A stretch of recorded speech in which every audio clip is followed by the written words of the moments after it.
Assalamualaikum warahmatullahi wabarakatuh.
Cek sound, Bu Vidya, Mbak Sofi. Clear. Sounds clear, okay. Sofi, the sound, is my voice clear? Yes, it's clear. Okay. It's raining in Surakarta. How about in the Netherlands, Bu Vidya? Sorry. Is currently it is raining in Surakarta. How about in the Uh, Netherlands? Last night it was raining too. I mean, the snowfall, but now it's fine. Okay, cool.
Sophie?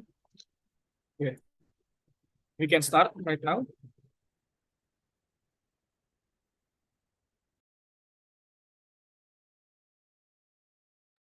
Check Mbak Sophie. Yeah. Oke. Assalamualaikum warahmatullahi wabarakatuh. Waalaikumsalam. Waalaikumsalam warahmatullahi wabarakatuh. Shalom, Om Swastiastu, Namo Buddhaya, Salam Kebajikan. Good afternoon, ladies and gentlemen. First of all, let us to thank to Allah Subhanahu wa Ta'ala because of His blessing we are able to join in this conference. My prayer and peace be always upon the Prophet Muhammad Sallallahu Alaihi Wasallam. Before that, thank you very much for preparing yourself to join the first day of this conference. I respectable for our keynote speaker, the Dean Faculty Geography UMS, our lecturer of Faculty Geography UMS, and the Honorable our participant of this virtual conference. First, let me introduce myself. My name is Sophie Sujarah Masya, the Master of Ceremony in this conference. And I will say welcome to all of you to join the International Conference of Geography and Disaster Management ICGDM 2023. This is the first day of ICGDM 2023.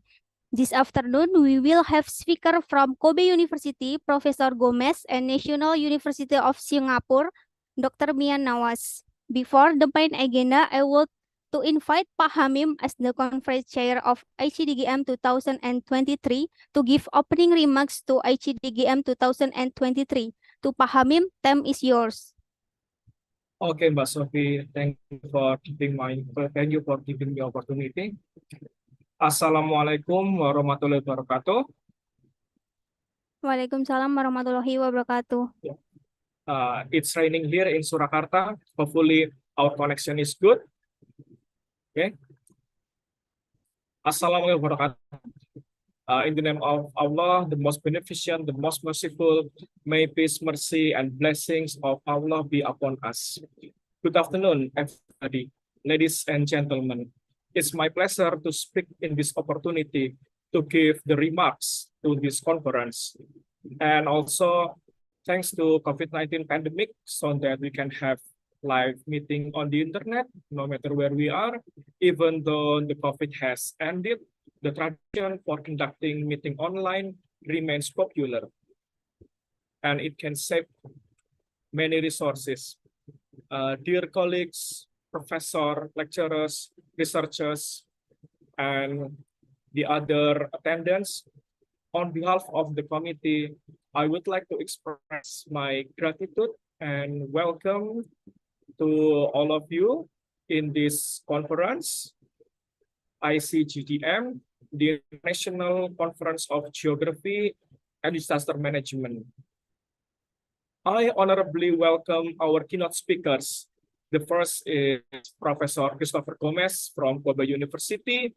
The second one is Dr. Mian Nawas from the National University of Singapore, as well as Dr. Maxim Sampson from DePaul University, USA. And we have also 5 speakers from 5 different countries.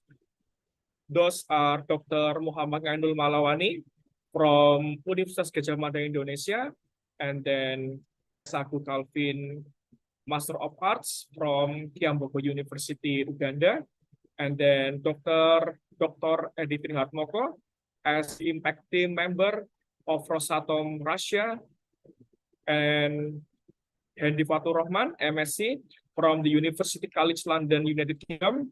And the last is Muhammad Aufaris Tama, PhD, from the University of Twente. This year, our conference theme is Exploring Sustainable Solution for Regional Development in Tropical Geographies, Unveiling the Potential, Embracing the Challenges. This year, we got so many papers, around 130 paper submissions. It is my hope that this conference can enhance the research collaboration and other academic activities. And most of the submissions are coming from students. And it's very good point for the young scientists to explore their curiosity. Also, conducting a research is giving us many benefits. By conducting writing and presenting a paper, we can improve mindset and the knowledge of us as a human being. By having growth mindset and spirit to seize the knowledge, we will have a better society. Currently, our challenge is different from the previous era. The previous era, we were busy with how to collect data, how to deal with data collection. But now, in this era, Industry 4.0, data and information are abundant. Now, the challenge is a bit different. The challenge right now is more about data curation. How can we be smart to filter the data and information? Hopefully, through this academic event, we can be a better person in terms of countering many hoaxes, negative social media content, as well as hate speech. Hopefully, last but not least, my deepest gratitude goes to the committee, advisory board, scientific community, and then the company and volunteer who have directly and indirectly supported this event. My God always bless us with good health to make this event successful and enjoyable as well as beneficial. Thank you for your attention. Wassalamualaikum warahmatullahi wabarakatuh. Waalaikumsalam warahmatullahi wabarakatuh. Thank you, Pak Hamim, for the opening space. Then I want to invite Pak Jumadi PhD as the Dean of Faculty of Geography UMS to give opening remarks as well as opening the series of ICGDM 2023. To Pak Jumadi, time is yours. Thank you, Mbak Sofi. Assalamualaikum warahmatullahi wabarakatuh. Waalaikumsalam warahmatullahi wabarakatuh. Ladies and gentlemen, first and foremost, we would like to, praise for Allah and salawat and salam for our Prophet Muhammad sallallahu alaihi wasallam. Good afternoon and warm welcome to the 5th International Conference of Geography and Disaster Management, ICGDM. It is actually truly an honor to talk virtually here today as we embark on this enriching journey of knowledge and collaboration. First and foremost, I extend my deepest respect and sincere gratitude to our esteemed keynote speakers, whose expertise and dedication to the field inspire us all. We are privileged to have with us here Professor Christopher Gomez from Tokyo University, Japan, Dr. Muhammad Nawaz from NUS, National University of Singapore, and then Dr. Simpson from DePaul University of USA. Also, 5 invited speakers that join us today. Your presence adds immense value to our conference, and we eagerly anticipate the wealth of insight you will share here. I would also like to express gratitude to the conference chair, Mr. Hamim Zaki Hadi Basir, his leadership and meticulous planning that have brought us together today. Special thanks to all our colleagues from the Faculty of Geography at Universitas Muhammadiyah Jakarta, UMS, for their tireless efforts in organizing this event. To our distinguished guests that physically joining us today, their participation enhanced the vibrancy of this conference. Today's themes, our conference theme today is exploring sustainable solution for regional development in tropical geographies, unveiling the potential, embracing the challenge, and encapsulates the essence of our submission.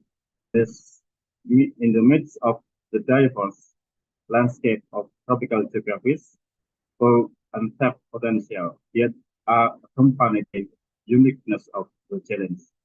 This conference serves as a platform to delve into the complexities fostering the deeper understanding, inspiring sustainable solutions that contribute to the regional development. As we gather here, let us engage our meaningful discussion, exchange ideas, and force collaboration that transcend boundaries. I extend my gratitude to every individual who have supported the realization of this conference, and I welcome each one of you to actively participate, learn, and contribute. Thank you, and may our time together be enlightening and fruitful. To open this event, the conference on of Geography and Disaster Management, or ICGDM, we start with saying basmalah together. Bismillahirrahmanirrahim. Thank you very much. This is that's all. And Assalamualaikum warahmatullahi wabarakatuh.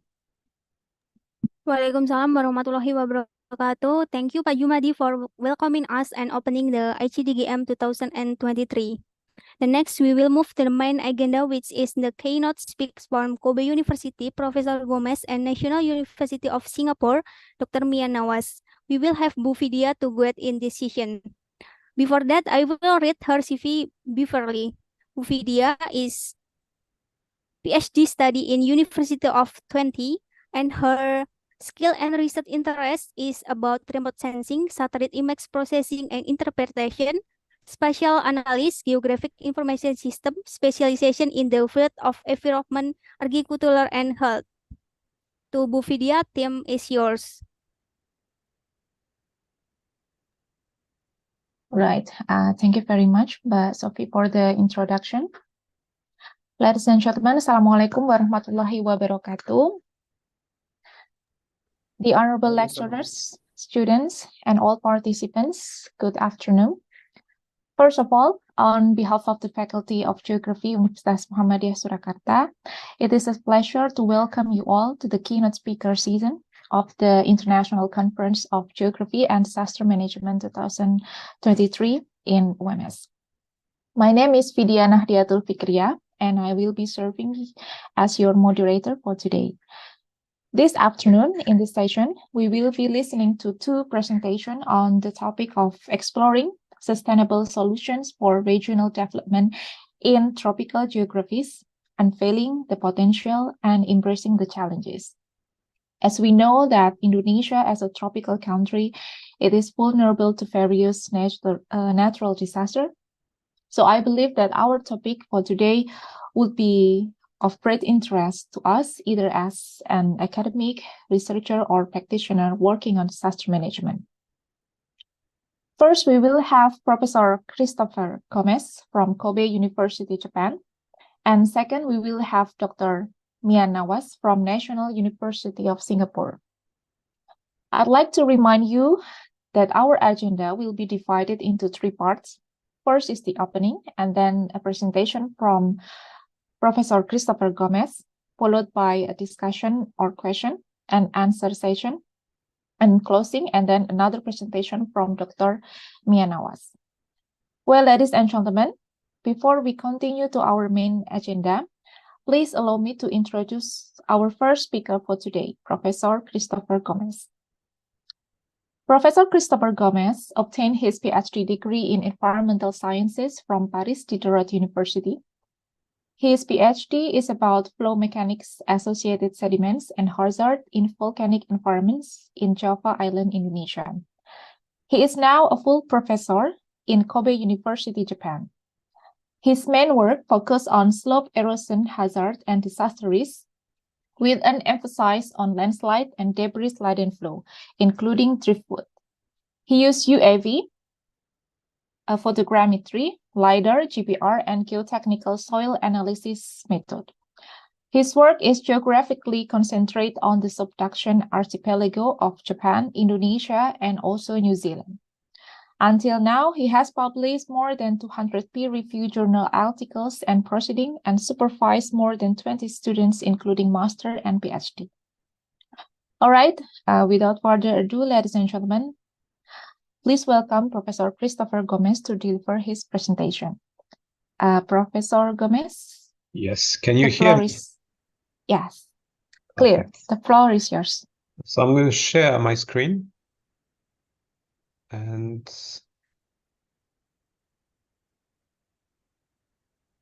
so can you see the presentation now? Yes, I can see. Okay, perfect. All right, so members of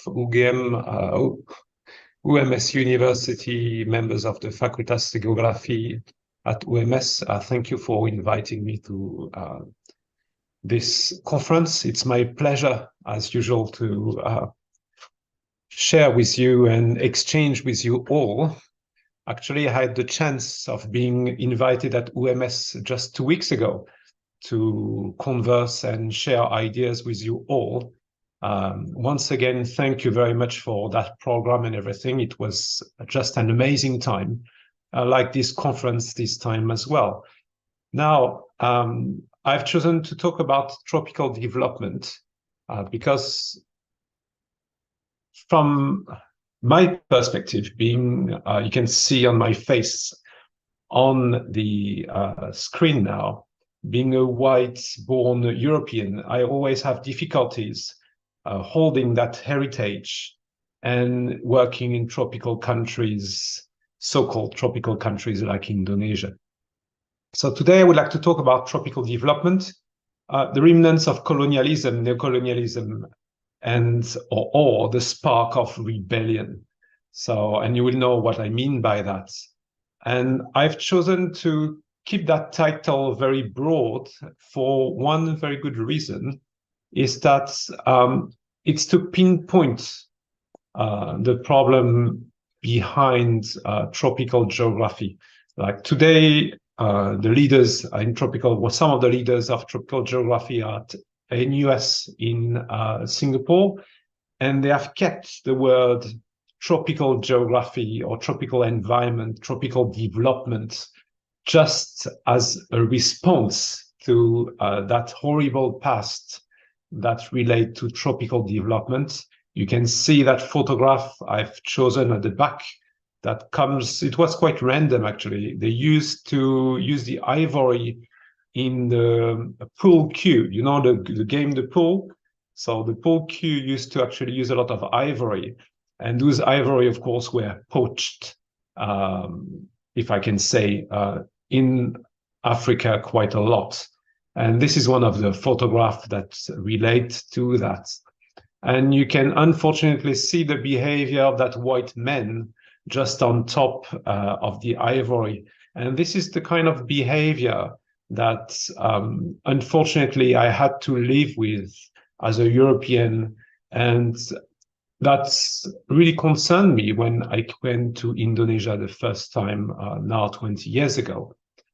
So in 2013, when I met with one of the researcher in our lecture at UMS, Dr. Aditya Saputra, for the first time, it was at an event at UNS, Universitas 11 Maret.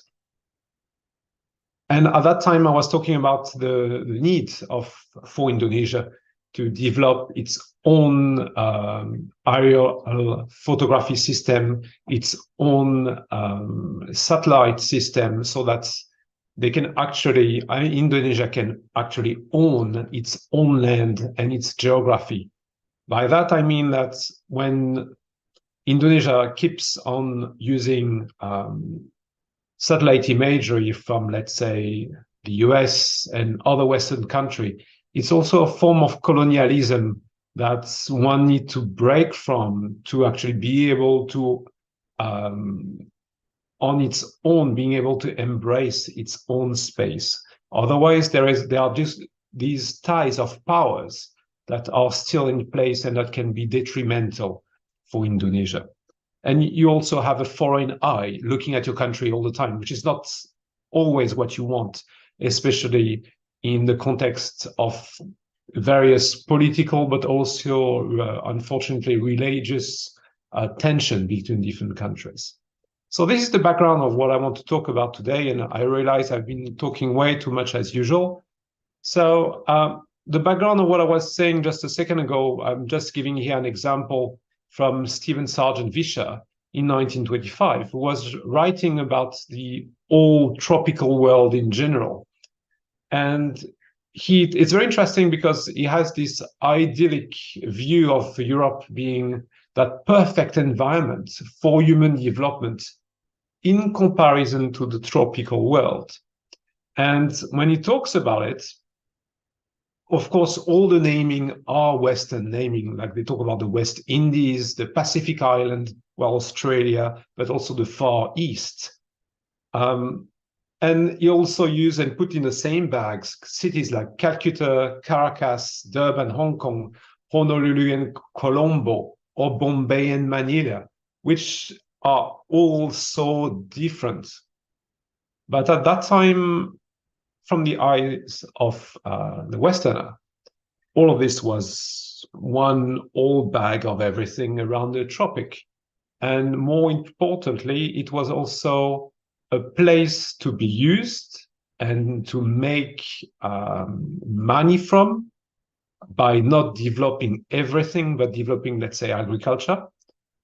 And it was also a place to compare one own house and one own home and say, well, actually, we're way better than those people in the tropical world. And that's more or less what he says in the first part on top here, when I talk about the comparison. When they say that it's not rosy, so rosy that in the tropical world, is that there is not such a imagined paradise like some of the painters like Gauguin have been conveying, but it's more like it's a place which is getting there. And this is something we see quite a lot in the early tropical geography, tropical development geography. Of course, all of this has been criticized and is gone, and US, I was saying, I've been criticizing it quite a lot. But still today, by keeping this division, we are keeping two things. First, when we talk about tropical, we define tropical in comparison to something else. Why is that tropic limit so important? Why is this limit here so important to define you? If you think about Western countries and the North in general, do you think that Japan and China and France and the US are the same countries? They are all in the same zone, right? Why would Indonesia and some places in South Africa, not in South Africa, in South America, in Africa, and some islands, let's say like in the Pacific, would be the same?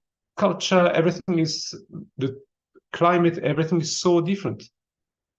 But still, even after criticizing it so much, we still have actually those elements that remain, and that, like today, we are talking about tropical development.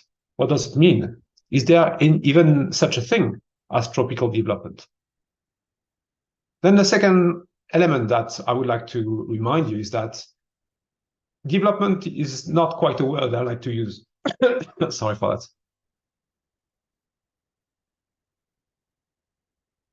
Because development means that there is only one way to go up, and to go up is to go north. When I say to go north, I mean it's to become European, it's to become American. So you have this view that the progress should be towards Western countries, trying to become like Western countries. And at the same time, when you add to that tropical development, you are just stating that we are in that group of countries which are not quite there yet economically, which are not actually developed quite rightly, and we are not part of that, like, let's say, the G20 or the G7, all those big countries. There are different institutions that keep actually in place those concepts, unfortunately. So at the start, that's one thing I wanted to mention. Even if it has been criticized quite a lot, even if some scientists actually are like to keep it as a reminder, like of look what we did in the past, it's still also a scapegoat very often to put a lot of different things in different culture and realities into one bag. And as long as we keep doing this, we're going to make mistakes. because Indonesia is not going to develop like Uganda, and it's not going to develop like Brazil or northern Brazil. Those countries are very, very different. The pathway towards what could be original forms of development and the culture are just so different that you can't put them together. Now, this being said, when I go to Indonesia, when I go to your country, most of you guys, there is something I really like about Indonesia. It's this adaptability, this ability to actually include things from the outside, but making it different. Include concepts that comes from the Western world, but at the same time, still make it Indonesian.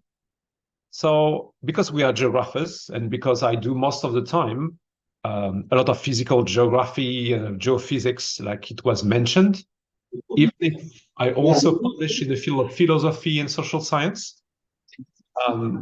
Tapi menggunakan teori Jawa dulu, jangan kita Yalaman Hakim. Thank you for sharing. So the first thing I would like to mention is this is ICGDM at Merapi volcano. So that's a drone photograph we took together with some of my colleagues from UMS. And most of people, when you look at it from, I would say, outside from the Western world, people think about volcanoes, volcanic eruption as really hampering development and as being actually a constraint you have to work with and you have to live with. But in Java, it's quite different. Actually, Javanese people have embraced the hazards because in those valleys, like the one you can see underneath here, Laha will still flow this year during the rainy season if it starts raining. Thanks God it's going to start raining. But people, besides of the risk, besides of the hazards, are also looking at it as a resource. They are also thinking, well, it's a very good way actually to go and mine sand and gravel for the industry. And it's very funny because in a lot of places, that's something that people have not been able to do, communities have not been able to do. A lot of time when it's classified as a hazard, the government comes in and says, you cannot enter that zone. That's a hazard zone. And we define it as being so. In Indonesia, Western concept of hazards and disaster risk have come, but they have not been actually stopping Indonesian people from actually thinking about the environment in a different way and developing like new ways of interacting with it. And this here is very typical to Indonesia. You don't see that everywhere. You don't see people going to pyroclastic flow deposit or Lahar deposit to go and mine it and then get a resource out of it. Another example in the same place, still at ICGDM, a bit more downstream. This is within a Sabo dam, a check dam for sediments. And you can see, I mean, all of you who are from Indonesia or from Java are familiar with this. Buggy rides in the sediment, going in and out of the water. You pay for that. That's the fun time. But we are in the hazard zone and we are within the Sabo dam that stopped the sediment. You don't see that anywhere else. You only see that in Indonesia. For me, this is, when I look at this, I can see Indonesia integrating some of the concepts from the West or from Japan, but a lot of the concepts in Japan come from the West as well.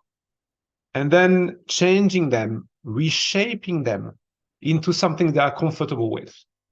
Whether would it be mining as well, or using it for touristic attractions as well. There is this incredible energy to transform something which is negative into positive.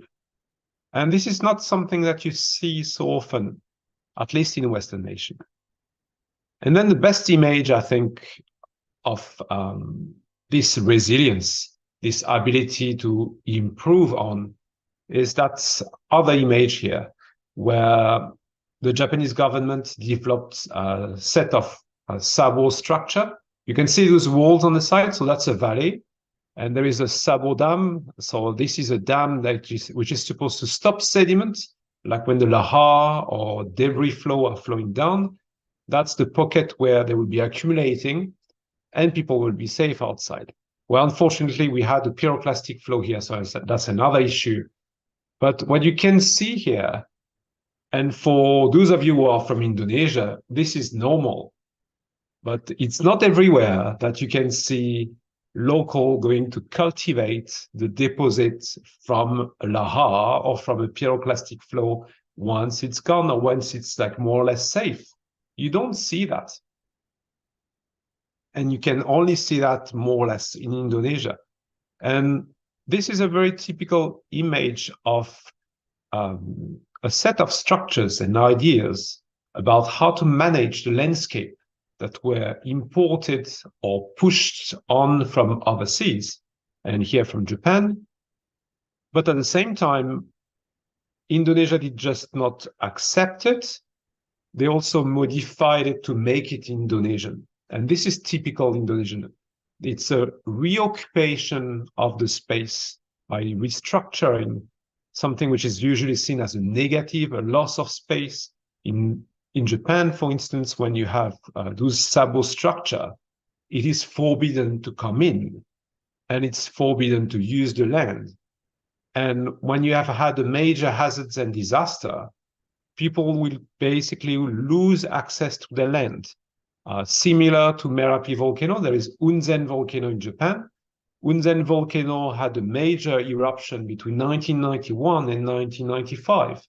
During that period, a lot of debris flow, a lot of pyroclastic flow or block and ash flow, like at Merapi, where the dome collapsed and created pyroclastic flow. There's deposited material up to 100 meters thick on the volcano, a large eruption. But a lot of people were living on the floor of that volcano. The government did not always provide compensation to everyone, but they stopped people from going back to an area that was deemed, and is still deemed, dangerous.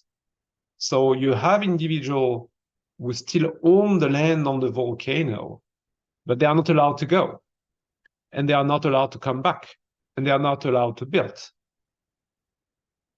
This kind of framework is being bended, is being modified, is being Indonesiaed with an ED at the end to actually accommodate for the way people in the communities are living.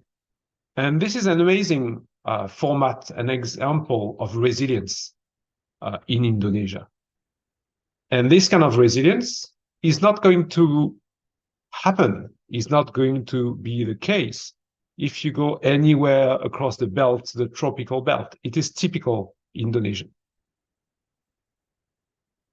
Now, disasters, I think, are often a tool of coercion, and there is a need to break free from those tools of coercion. So this wall here, this is a typical image of a tool of coercion, coming with the plate from Japan, the plate from JICA, telling you, in your landscape, we are the one who can protect you, we are the one who are managing it, and we are even putting a stone there, showing that we are here. So this is part of local, not local, but imperialism as well. And it's part of creating different levels between the communities, different countries. And for sustainable development, Pahamim was talking about the new development 4.0, I think he was saying. I'm not going to talk about data, which is usually my field most of the time. But what I want to say today is more about there is a need to break free from foreign data, of course, but also foreign forced influence if you want to be able to develop more freely. So what do I mean by that? So we're going back to here, Indonesia. We are in Indonesia. We're going back to Sumatra this time. We're going back in time, actually, in 2004. So that photograph was taken just after the tsunami. I think I took that photograph in 2005. just a couple of months later after the tsunami. And you have all seen that photograph, I guess. And that's where we are going. And what I want to show you is, oh, is this too?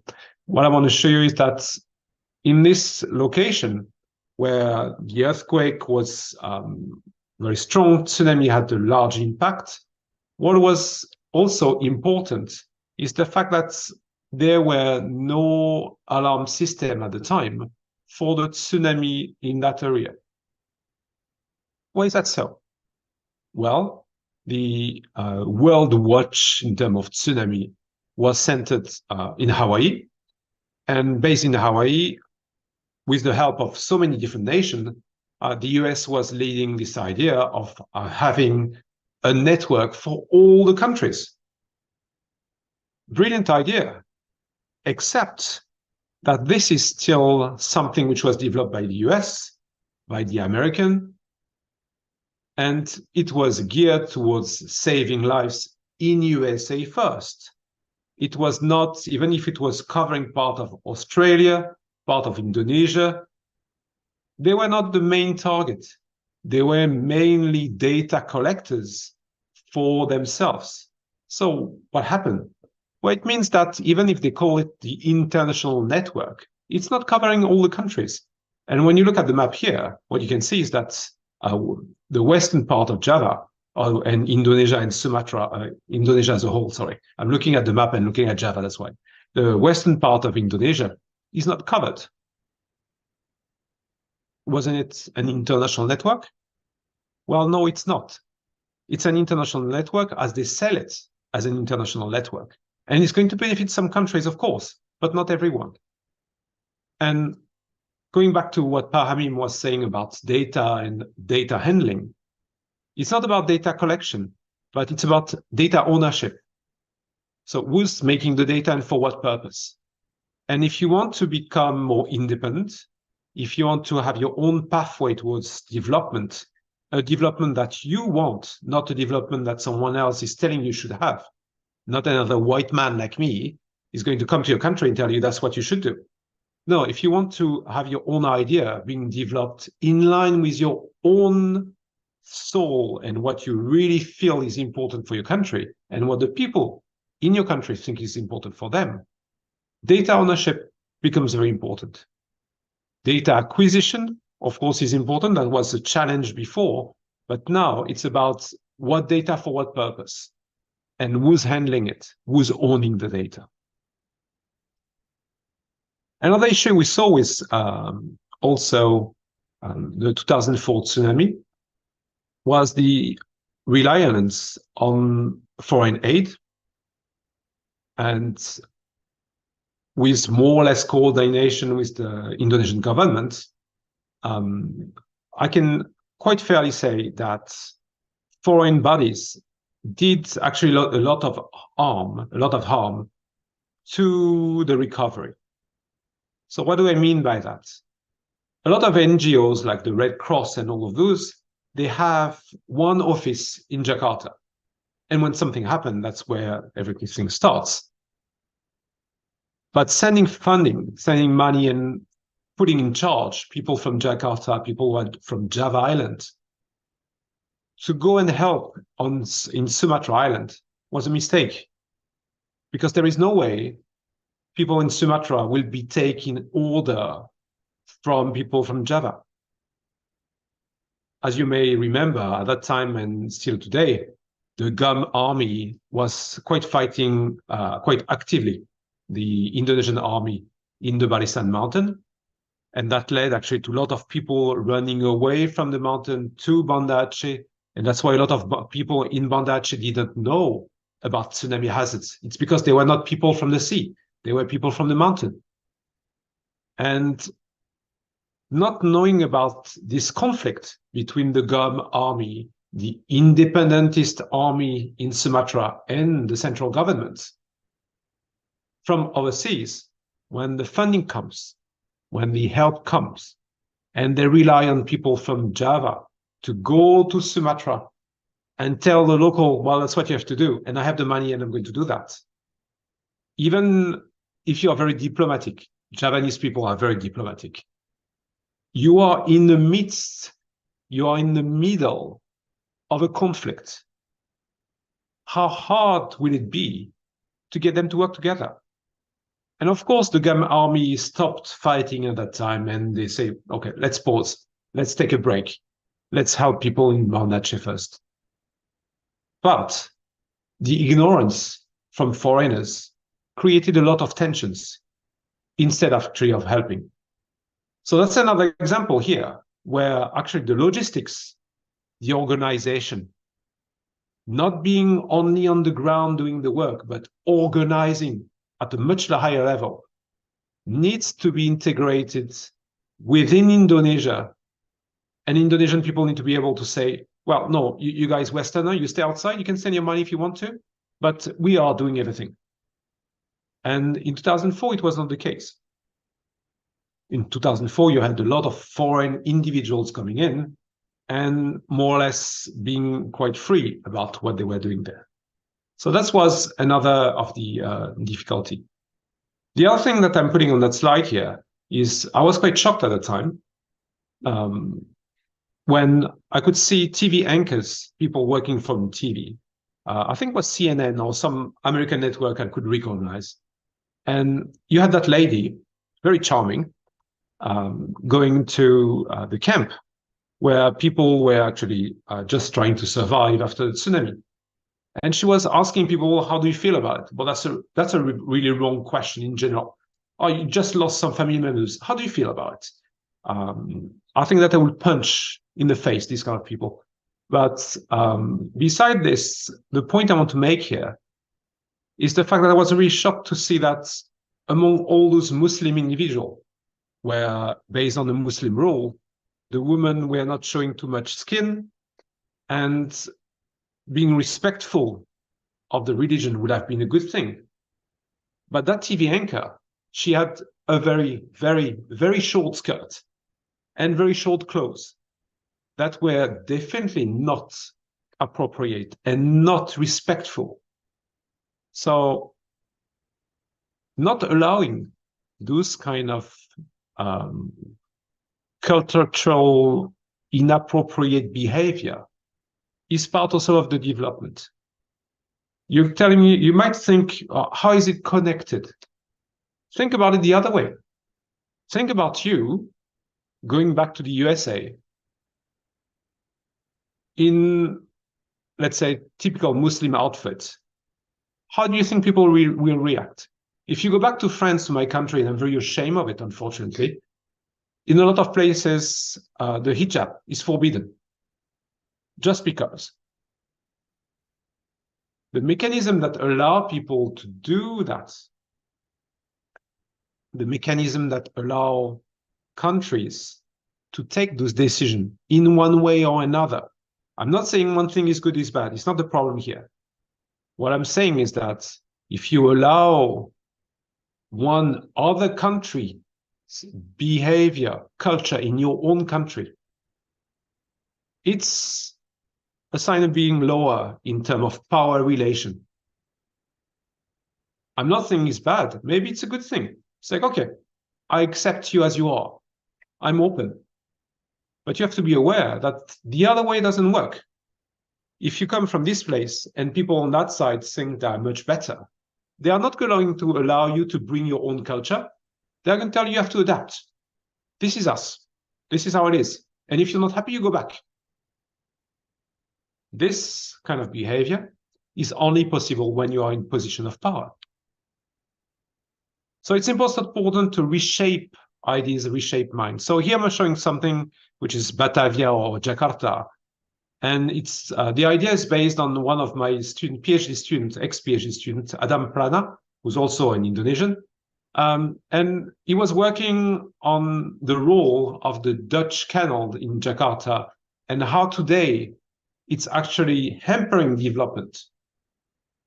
So what happened is that ideas and concepts that were true and right in engineering for Western country in Europe, where we have certain way of and certain level of rainfall, were working very well there. Once implemented back in Indonesia,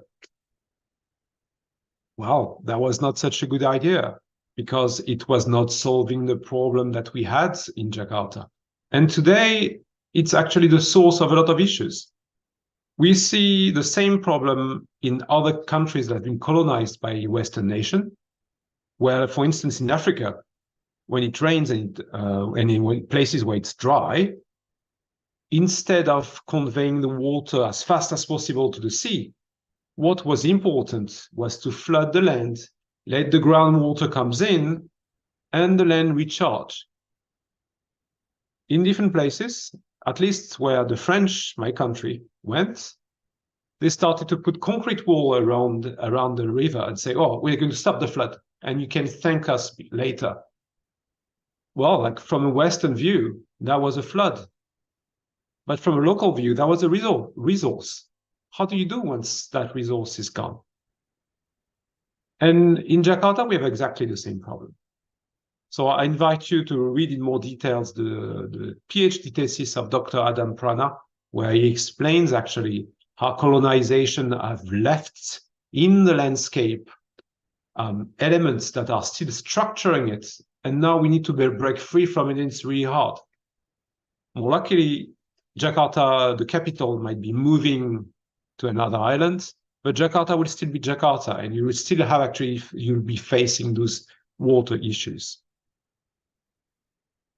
I know I'm a bit short on time, but I will talk 1-2 more minutes about it. Another example I want to share with you is the Bantul earthquake. So in 2006, we have a major earthquake. And it was really interesting that a lot of the buildings that collapsed were brick made, or mostly brick made. And of course, brick buildings are a direct import from Western culture. And in Western countries, like in Europe at least, we don't have so many earthquakes, so it's all fine and good. But buildings are still perceived today, at least in Indonesia, as being better, as being higher class. Where does that come from? Well, it comes from the idea during the colonization that Western people were better. And that idea is still in the heart and the mind of some people. And when you ask them, how do you want to reconstruct your house?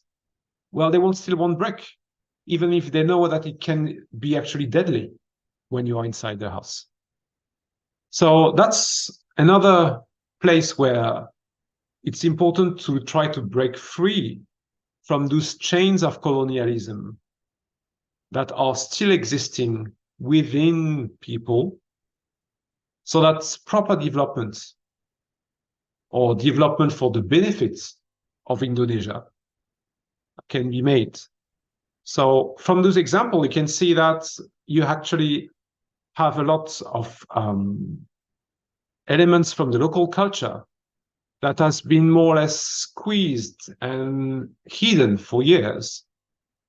And today you need to be able to redevelop it so that the development really benefits Indonesia. The last example I'm giving you is back in Banda Aceh. This is not Banda Aceh, actually. This is to the south of Banda Aceh, and it's called, I forgot the name of that small place, my God. It's called, oh, you have to look for it on the map. It's a bay just south of Banda Aceh. And the mosque here stands because it was not finished during the tsunami in 2004. And the walls were not all in place so that the water could go through.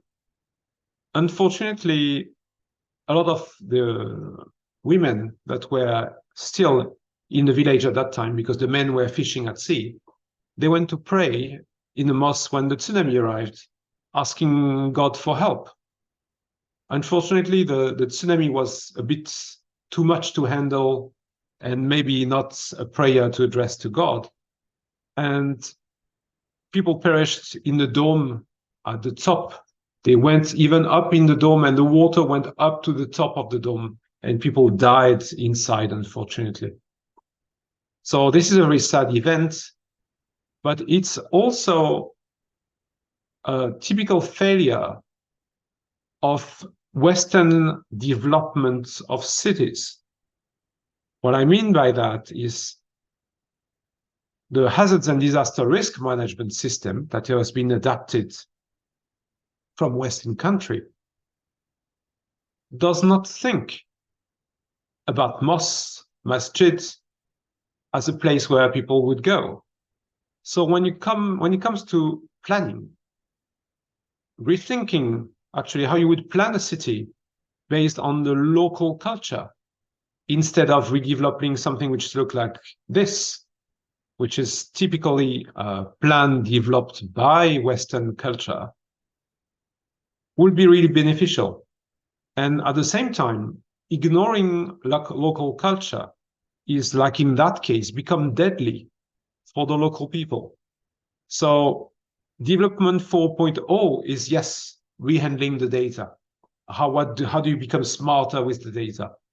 But it's also, once you have enough power, once you have the power where you can say no to outside influence when it's not good, to be able to redevelop something that actually works better for Indonesia, and something which is seen by Indonesian. So in conclusion, I'm not going to read it, but when I was invited to come and talk to that conference here, I was very happy. I mean, I've been working with my colleagues from UGM and UMS for more than 20 years now. So it's a pleasure each time to work with you guys. But at the same time, I would like to see more keynote speakers being local Indonesian, and people like me coming secondhand, coming third hand or fourth hand, it doesn't matter. So that you put the emphasis on what's important, which is your own views, your own development. So I think I'm not being judgmental here.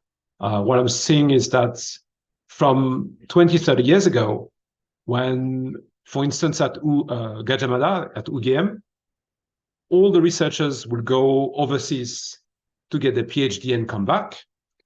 Today, what we are seeing is that we are seeing foreigners coming to UGM and learning at UGM. So you can see there is a reverse already of that flow, which is brilliant. And I hope that you can get inspired by that as well and say, well, I too can be the keynote speaker. I too should be the keynote speaker. And I'm going to go back to what I said in 2013 to the conference at Seblas Malek, when I was already a key speaker there. People were asking me, what should we do about this in Indonesia? What should we do about this? Don't ask me. Ask an Indonesian person, an Indonesian scientist who knows much better than any white foreigner about your own country. So that's maybe the conclusion today. Next conference, hopefully we see not more speakers in general from Indonesia, but we can see also more local keynote speakers taking the forth and telling things about their own country, about how it really is, instead of having someone like me from outside looking at all of it as being just tropical development and geography. Thank you. Thank you, Professor Gomez, for the interesting presentation. So now I open for 3 questions. So who would like to ask question? Please type your question in the chat column or raise your hand, please.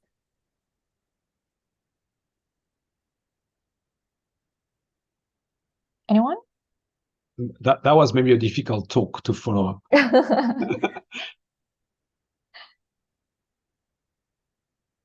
All right, I think I'll start. So, Yes. Professor Gomez, I know you've been working in New Zealand and also in Japan and also in Indonesia. So, based on your observation, what could be the challenges in development management? Is that to the physical geography of Indonesia, or is it because of the culture? Because, yeah, as you mentioned, that we are sometimes too creative on doing something. So what do you think? No, creative is brilliant. It's one of the beautiful things about Indonesian people. I think you are some of the most creative nation I've ever been. It's quite amazing, actually, to look at what you guys are doing. I think that when it comes to physical geography and the development of physical geography, I think that Pahamim mentioned it It's not about data collection now, it's more about data curation. Being able to develop a network of servers and data systems that are owned within Indonesia for Indonesia is important. For instance, if you want to work on the city development in Yogyakarta, and you go and see the authorities, you realize that they don't have the LiDAR data or any precise data set of their own city. So this is really hampering the development in different places. So developing those database and making them open so that data is not power to an individual, but data is really open to everyone. And I know that there are still a lot of barrier to that. And those barriers are not typical to Indonesia. In Japan, it's the same. Data retention is a big problem because people think that if they own the data, they have power on others. But at the same time, this problem is still something which is on the international stage, in the sense that you have a lot of foreign entities coming to Indonesia, taking data and going back and not sharing. There is a very interesting paper in Nature written by someone from Nanyang Tech University, and I'm not going to name him. And he went to Gebruk cave after the tsunami in 2004 in Sumatra. And actually, it's a cave I went to with Indonesian researcher, and we saw the potential it had to make an amazing research. And we told our colleague Junung Sarto Hadi from UGM, if you want to do it, it has to be done by Indonesian, because this is your place, and it's a great story to tell. But our friend from Nanyang Tech went with Indonesian people and researchers a couple of years later, and we saw that cave again with beautiful tsunami deposit and all this, invited Nature, wrote a paper into it, but he forgot all the Indonesian colleagues when it came to writing the Nature paper. So the paper in Nature was only about him. I think he was persona non grata in Indonesia for a while. He was forbidden to come back to Indonesia for a while.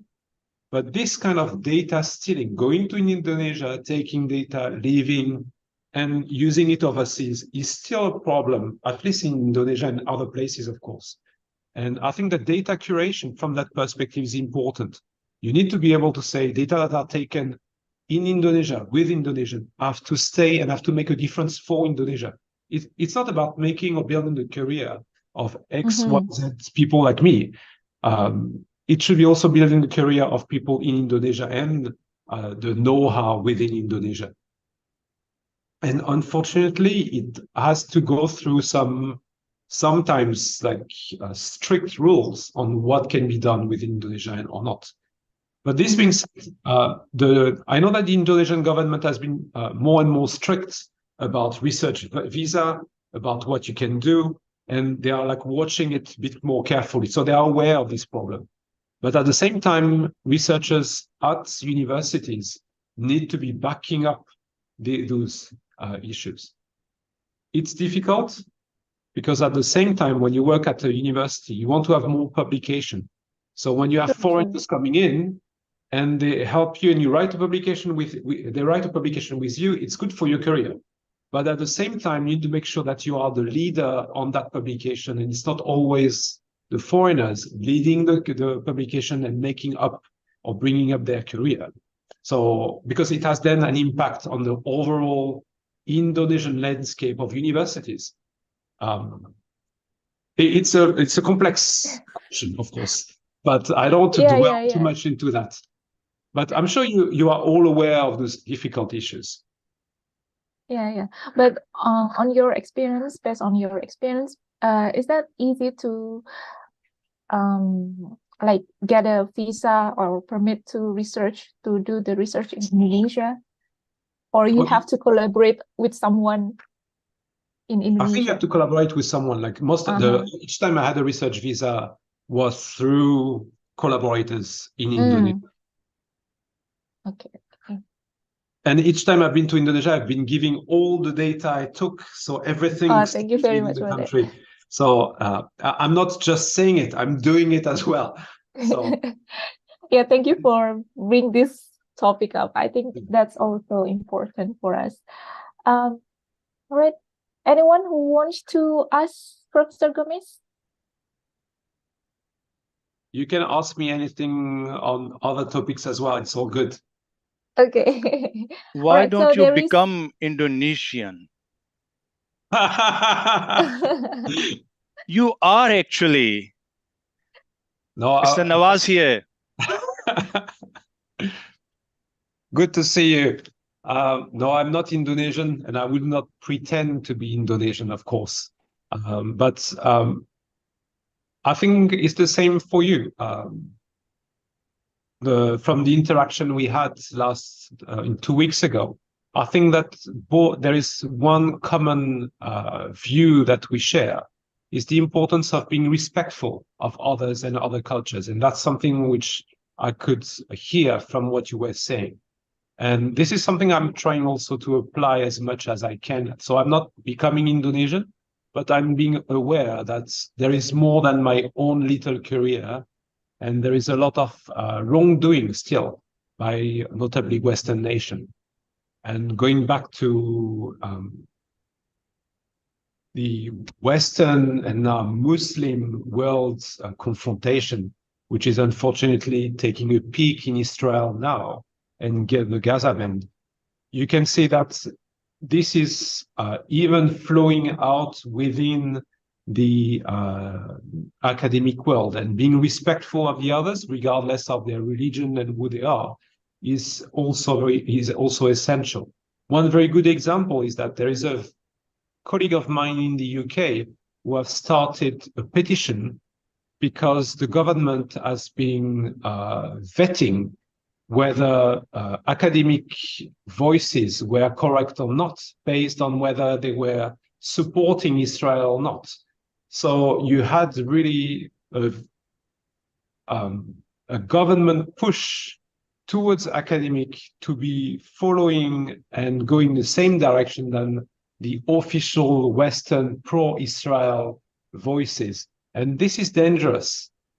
This is dangerous within the country, but it's dangerous on the general stage as well, because those countries like my country, France, or the UK, are the ones who are telling themselves that they are the champion of the free world, the champion of equality, when it's not the case. And what we can see is, unfortunately, at the back of this, the remnants of many years, many decades and 100 years of colonization. But thank you for your intervention. I think that respect is the word I would like to use I would like to keep at the center of research. Would you agree with that? 100%. Absolutely agree. Thank you very much. Okay, Professor Gomez, there is one question in the chat box. I just read it. My name is Wahyu from Geography UMS. Speaking of disaster, not all kinds of disaster are easy to handle, especially disaster related to climate change in the recent times, such as tidal floods, seawater rise in coastal area of Bangladesh or Pacific states, and even typhoons such as in the Philippines, Eastern Vietnam, and Taiwan. In your opinion, what should the local do to tackle this challenge? Because by depend on traditional technique is not enough. So, yeah. Okay. Thank you very much for that question. Based on what I said earlier, I think I have no good answer to this, and I'm not the right person to give an answer to that. I would like to give an example about the Pacific Islands. It's at least in the Vanuatu area that I've been looking at for a while, it's really interesting. Before Western influence, people used to go around the island during the typhoon period. So they would live on one side of the island, and then when the typhoon period comes, they would go into the lee winds area. So it's like the wind are not so strong. And of course, the village will get destroyed and broken. And then they would come back after typhoon season and rebuild it and live there again. In Japan, during the Edo period, so until the 19th century, maybe, they were building houses out of wood in what is now Tokyo. And they would build it very, very cheaply. And you would wonder why do so? Because they knew that every year they would have fire, and the fire raging through the city would destroy a lot of those houses. So instead of trying to build it fireproof, they built something that could burn, and then they would come back and build it again. And they had a system of burying in the ground all their valuable inside the house. So even when the fire came, they would come and open it again and get their valuable out again. This change into houses that don't move, houses that are in brick or in mortar, has come in a lot of places with Western colonization and the need of the Westerns to control local population. So asking me now, for all those different countries that are so different, what could they do because the local traditional technique are not enough? I think that there is a lot in those places as well of not local technique that are the problem, but the early colonization, which is still impeding the system. For a lot of those communities, if they have been able to live with those hazards, even if they have changed over time for thousands of years, they must have been doing something good, right? They must have been doing something right to be able to survive. So I think that we look at Taiwan, Philippines, Vietnam, all of those places are so different that there is not one single answer. There will be many, many different answers. All right. One last quick question, I think, from Pak Kuswaji. Yeah. So the question is, disaster management in Indonesia is often still sectoral and focus on emergency management. So what should the best solution for this? Unfortunately, it's not a problem which is only in Indonesia. It's everywhere. Okay.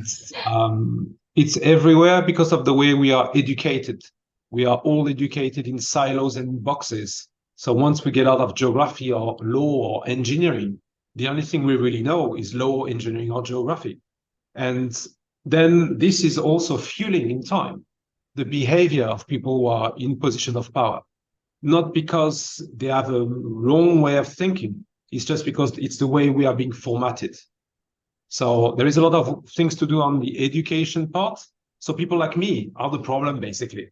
So the education I provide is not open enough for people to think outside the box and beyond those different sectors.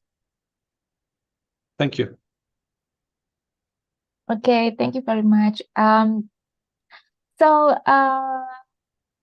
that was the last question. So ladies and gentlemen, we finally come to the last agenda of this lecture. We surely still have another presentation from Dr. Nawas. Before I close this session, I'd like to take a conclusion from what the speaker has presented. So Professor Gomez has presented about tropical developments, the remnants of colonialism, neocolonialism, or the spark of rebellion. There are local ideas to fight global concepts, showing the resilience of people living in tropical countries, particularly in Indonesia. Therefore, it is not only physically, but also mentally that imposed need to be reshaped for city development and planning, specifically for disaster risk control. So thank you very much for all the audience, and for sure, thank you, Professor Gomez, for the nice and informative presentation. As a token of our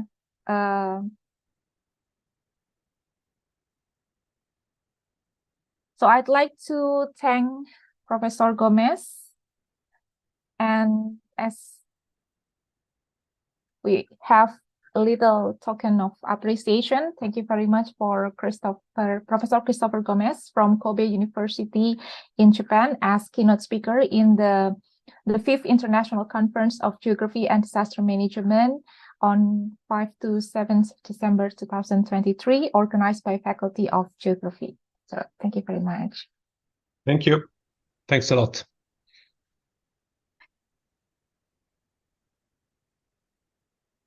All right, so Ladies and gentlemen, we are now move on to the next speakers. So we will have Dr. Mian Nawas from National University of Singapore. First of all, before we listen to his presentation, I would like to briefly introduce you to our keynote speaker. So, Dr. Mian Nawas obtained his PhD in geomorphology from Charles Darwin University, Australia. He is now a senior lecturer in the Department of Geography, National University of Singapore. He is a geomorphologist with expertise in GIS, Earth and Environment Science. His research interests include erosion and sedimentation, topsoil tracers, energy, environment and sustainability, geo-AI, augmented reality, and experiential learning.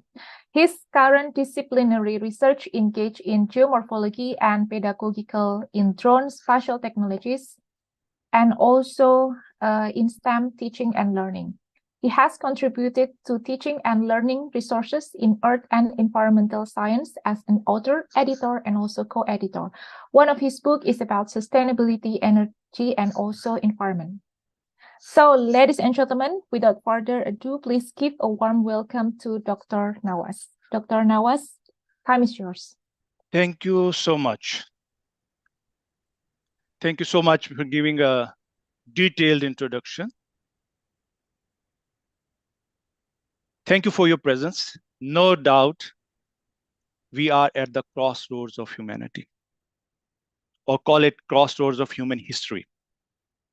We face unprecedented challenges that threatens the very fabric of life of our planet. Do you agree? Yes or no? I assume your answer is yes. Let me start with this assumption. Climate change, habitat destruction, resource depletion, and social inequality. You just heard about from Proscro. These things demand urgent action and a fundamental shift in our approach to how we inhabit this world. Thank you for joining us today as I look into the critical conversation that transcends borders and ecosystems, rethinking sustainability, challenges and opportunities in the tropic regions. In our interconnected world, the health and vitality of tropical regions play a pivotal role in shaping the overall sustainability of our planet. I hope you agree with this and you agree with me. Let me start with revisiting the concept of sustainability. There we go. Sustainability is an approach. Please bear in mind that sustainable development is a process. So my talk is focused on looking at the process in the context of approach, because I'm looking sustainable development in the context of sustainability. First, we look at the approach. Let me begin with the meaning of the term sustainability. The term sustainability is perhaps derived from two ancient words.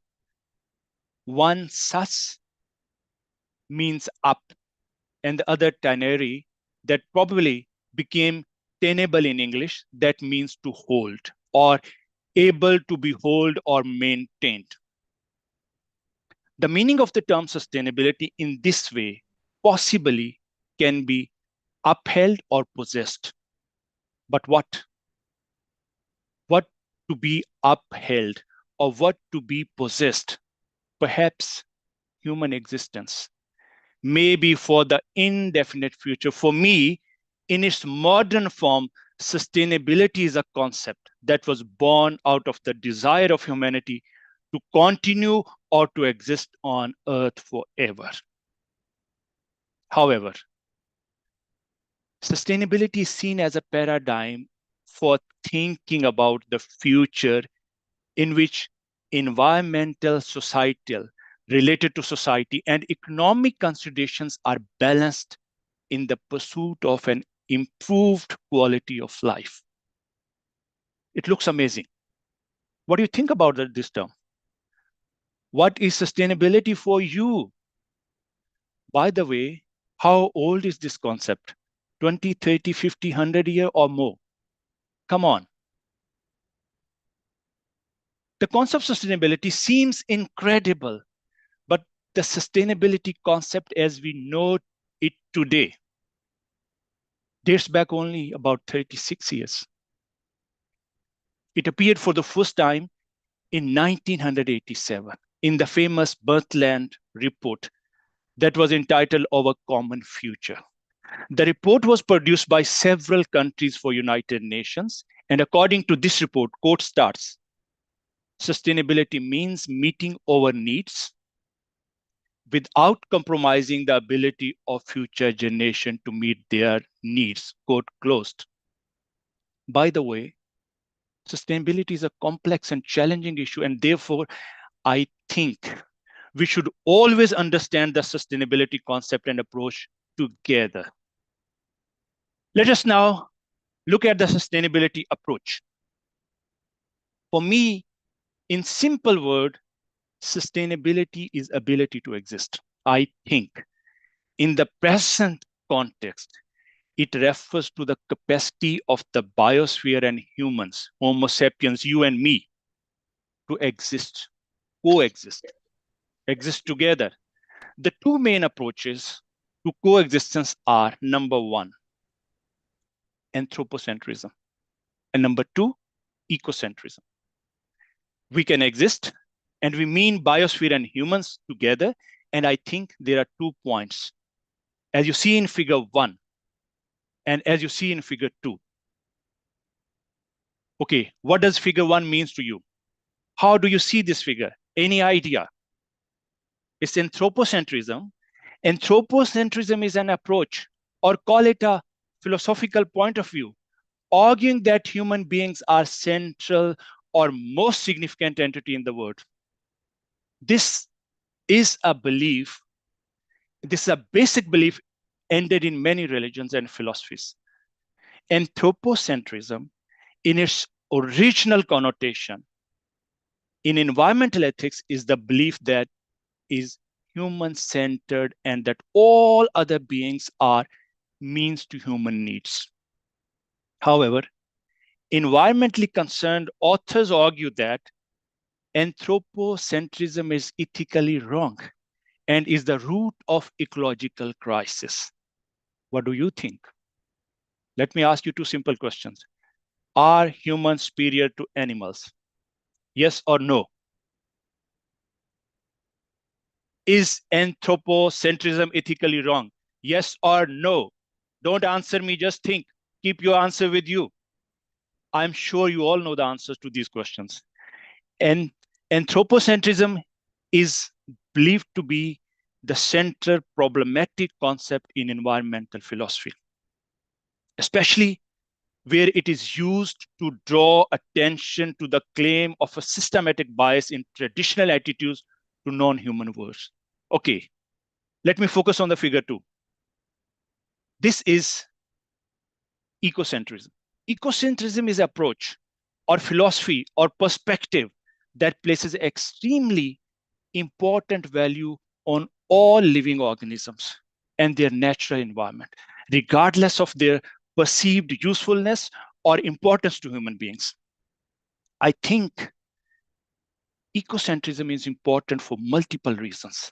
Number one, in ethical terms, ecocentrism expands the moral community and ethics from being just about ourselves to all.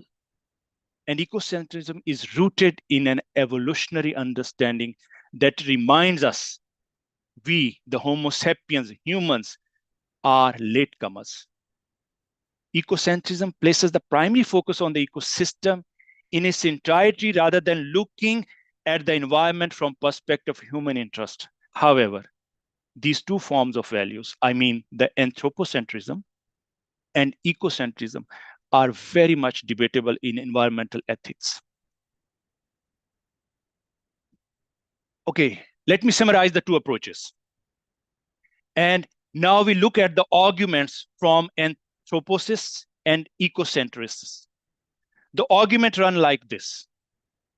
We have poor and starving Homo sapiens, and we have nature or resources, call them resources. So we can't save both. Anthropocists argue that man is over nature. Humans rule the earth, feed them indefinitely into the next few doublings at the expense of the nature. By the way, what is the doubling here? It's the doubling of human population. The fastest doubling of the world population happened between 1950 and 87, a doubling from 2.5 to 5 billion people just in 35 years. The population doubled within a little more than one generation.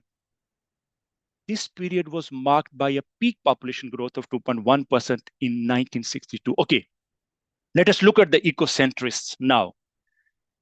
The ecocentrists argue that man is part of nature. That's the basic difference. Man is over nature, anthropocentrism.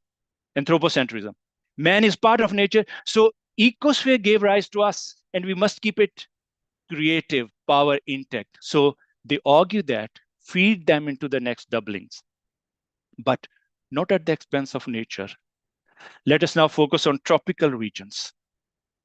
Tropical regions with their rich biodiversity, unique ecosystem, and vibrant cultures face both formidable challenges and extraordinary opportunities in the quest of sustainability and sustainable development, both. As we stand at the intersection of environmental consciousness and global progress, we must reevaluate our approach to sustainability in these critical areas. And I repeat, we must reevaluate our approach. My question is, do we understand the challenges of sustainability of tropical regions? Just think, yes or no. Next question, do we acknowledge the challenges? Let's just first acknowledge the challenges that tropical regions confront. In tropical regions, sustainability challenges are many. Most important are climate change, deforestation, loss of biodiversity, and depletion of natural resources, which are posing imminent threat now. So rising temperatures, extreme weather events, and changing precipitation patterns are affecting not only the environment, but also the livelihood, the millions who call these regions home. So deforestation, driven by agriculture expansion and resource extraction, contributes significantly to the loss of biodiversity and exacerbate climate change. So delicate balance of tropical ecosystem is at risk. And with it, the services they provide, from regulating climate to supporting agriculture, the challenges are multifaceted, but they are not insurmountable. In fact, within these challenges lie opportunities for innovations, for collaboration, and for sustainable growth. Let us look at those opportunities. Tropical regions possess unique opportunities for sustainable development that can serve as a model for the world. In tropical regions, number one, we have an abundance of renewable energy sources, such as solar and wind power, that can be harnessed to meet the growing energy demand sustainability.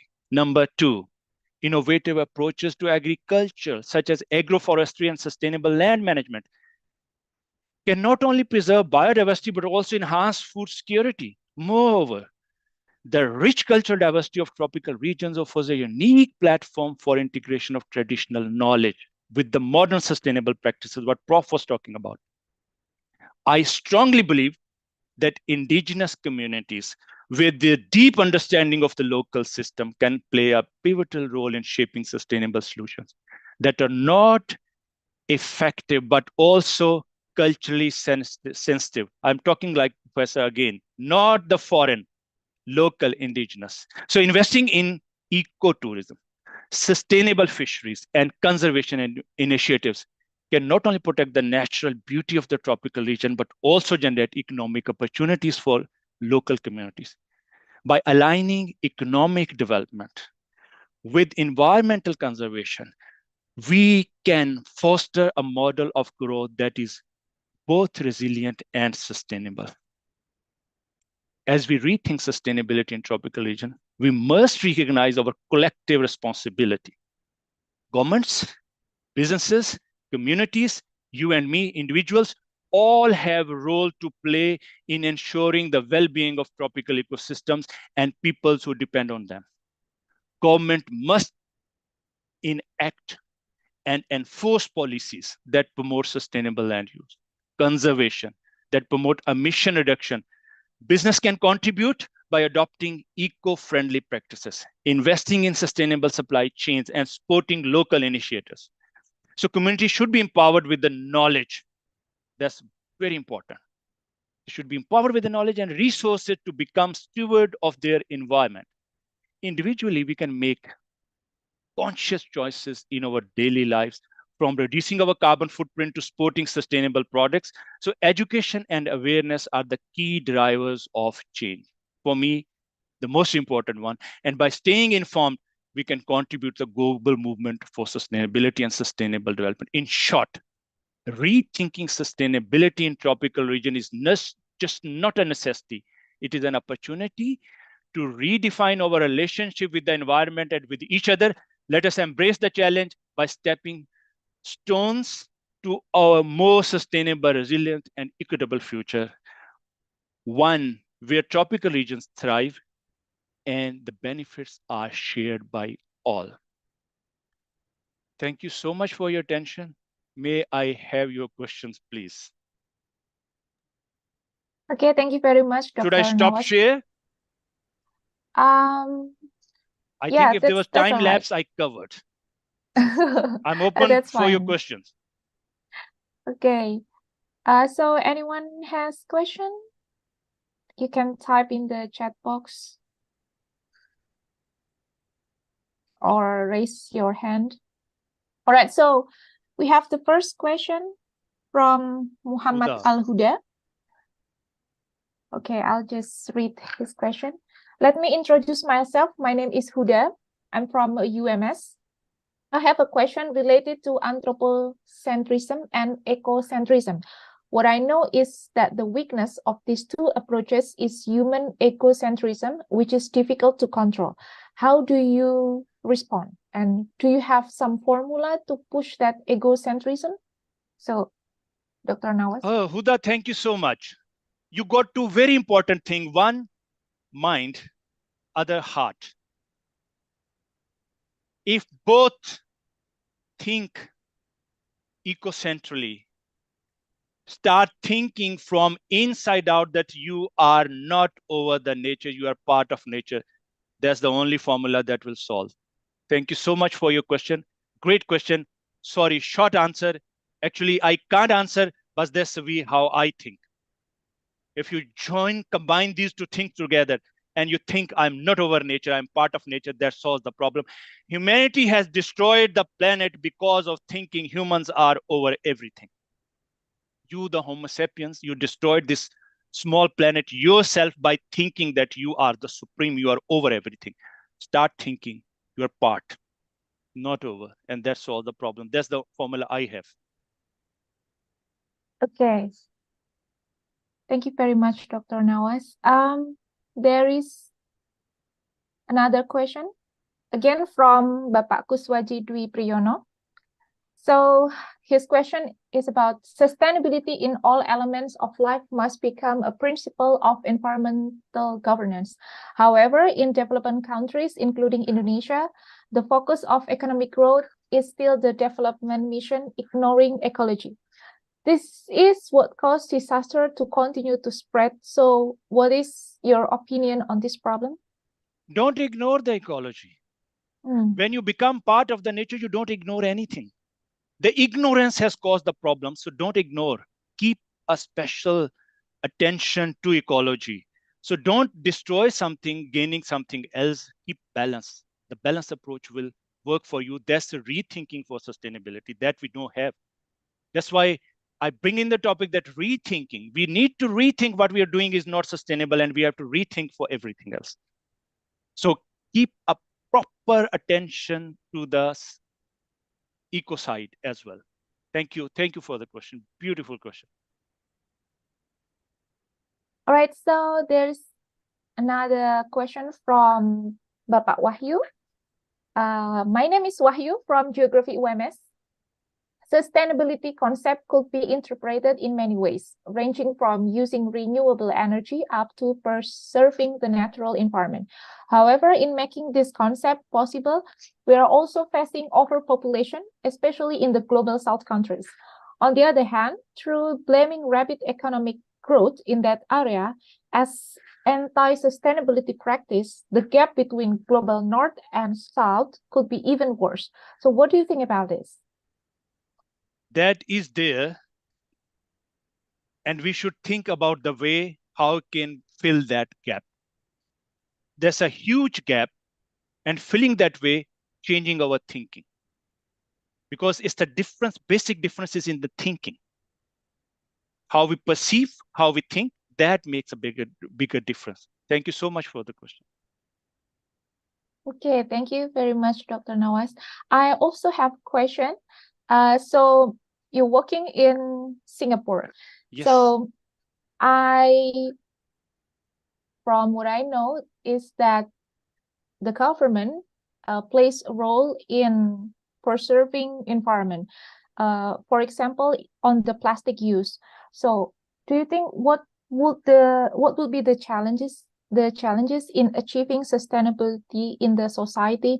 Because in Indonesia, from what I know, we are still reluctant to reduce the plastic use. So do you think that the government should play a role on that matter?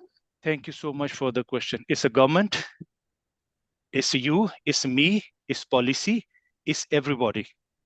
Mhm. If we don't make ourselves to the level that we all contributing together, none of the government can solve this issue. Mhm. So that's why I put stress on education and awareness. It's education and awareness that can make a big change, and we all have to contribute, not only the government. Only the government can't do anything. Policies can't work if we don't change ourselves. So it's all together. Everything should be together. That's why it's a combination. So far, we have thought like this government policies and this and that. No, it's education and awareness as an individual. It's everybody at all levels. If we do it collectively, then we can change. Otherwise, we can't. So I think last is just comment. I couldn't agree with you. If I haven't read him, I invite you to have a look at the work of Deadly Progress. Thank you so much. Sure, I have seen already, but I will look at the detail. Thank you so much for this. Sorry, I read the comment myself. It's a comment, it's not a question. So he read Okay. something and he agreed. Thank you so much. All right. So is anyone has more question?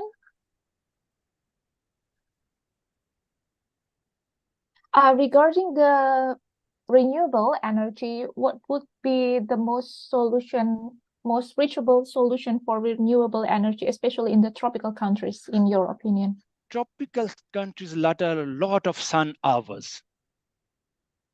They got a lot of wind. True. They should shift straightway to these two sources. It won't be like straightway shift, but they should start thinking, start doing, shifting yourself to the solar and wind energy. That can solve. And sustainability is the core. Like core of sustainability is the energy now. If you fix sustainable development goal number 7, that is clean energy, you will fix all other sustainable development goals. It's the heart of the sustainable development. So in tropical region, particularly, it's wind and solar, and everybody should shift to that. So try to shift to that. Thank you so much for the question. I kept my answer short by reason. I don't want to go out of time. No worries. Okay. Perhaps 1 or 2 last question. Okay.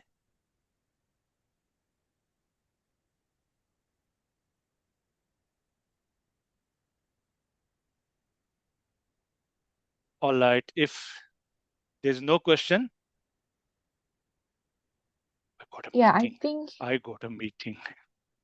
If there's no question. Okay. Yeah, I think there's no question again in the chat box, or there's no one raising his hand? Okay, so Thank you so much for listening to me. yeah, thank you very much for Dr. Nawas for the nice presentation.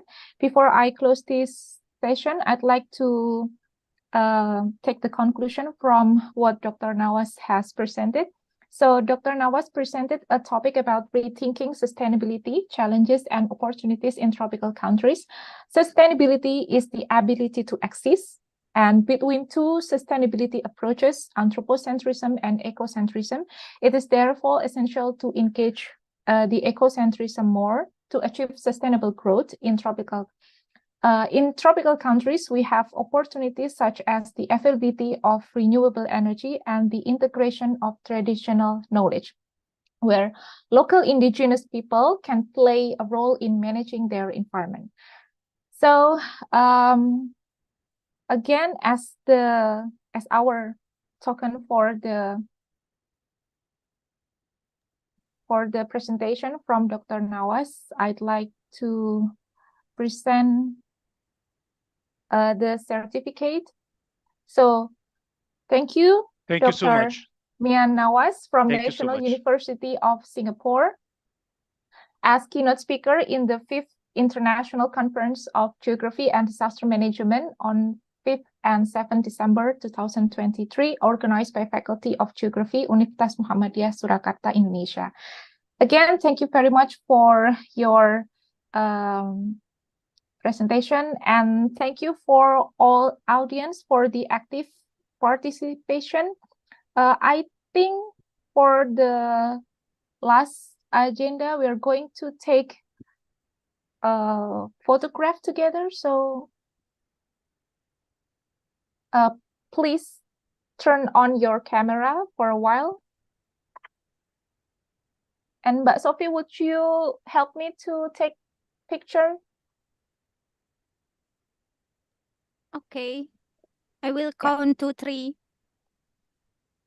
For slide 1 is 1, 2, 3.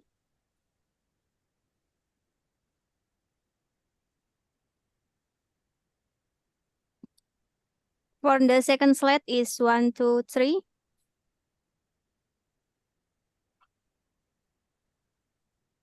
For the third slide is 1, 2, 3. And the second one is 1, 2, 3. Okay, enough. Okay, thank you very much, Mbak Sophie.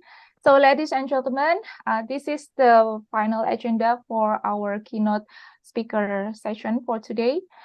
I thank you for all your active participation in this conference. I hope you enjoy the program, and I look forward to your participation in the future conference. So that's all from me. Thank you very much. Wassalamualaikum warahmatullahi wabarakatuh. Waalaikumsalam. Waalaikumsalam warahmatullahi wabarakatuh. Thank you so much. Sehat-sehat. Yeah.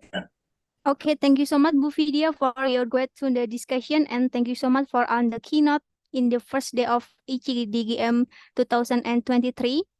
A little bit announcement for tomorrow agenda is Zoom meeting will be open at 7 AM with the keynote is Dr. Maxim Sampson from the Powell University, USA. The second is the Dr. Muhammad Hainul Malawan, MSc from Gajah Mada University in Indonesia. And the last one is Esagu Kelvin MA from Kiambogo University, Uganda. And the last, I am Sofi Sujarah Masya, as of Master of Ceremony, also apologize for my mistake in delivering my space. See you tomorrow at the day 2 ICDGM 2023. Wassalamualaikum warahmatullahi wabarakatuh. Waalaikumsalam warahmatullahi wabarakatuh.